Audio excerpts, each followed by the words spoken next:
नमस्कार. 2025 चालू झाला तर यावेळेचा जानेवारी महिना आपण व्हॉइस रेकॉर्डिंग सोबत चालू करूया.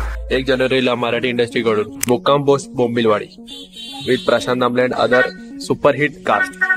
पुष्पा 2 मुळे सगळे मूवी डिले होऊन आता काय काय मूवीज आपण पुढे पाहूच. तर त्यासोबत आहे 1 तारखेला स्क्रेवेन दी हंटर, 3 तारखेला सोनिक 3 ज्यात असणार आपले जिम कॅरी, 10 तारखेला action R rated movie Fateh with Sonu Sood and Jacqueline Fernandez, 10 तारखेला रॉबर्ट एगर्सचा नॉसफेरात. नेक्स्ट डिरेक्टर शंकर आणि रामचरणच्या कोलॅबरेशन मध्ये गेम चेंजर. खूप डिलेज नंतर आता तरी वाटतंय 17ला रिलीज होईल. खूप डिलेज नंतर आता एक्सपेक्टेड डेट आहे एमर्जन्सीची 17 जानेवारी. अजून एक्सपेक्टेड डेटवर आहे अक्षय कुमारचा स्काय फोर्स 24 तारखेला. नेक्स्ट 31 तारखेला 2 मूवीज आहेत, ते पण एस्टिमेटेडच आहेत. फर्स्ट शाहिद कपूरच्या देवा आणि नेक्स्ट मायकी 7 रॉबर्ट पॅटिन्सन.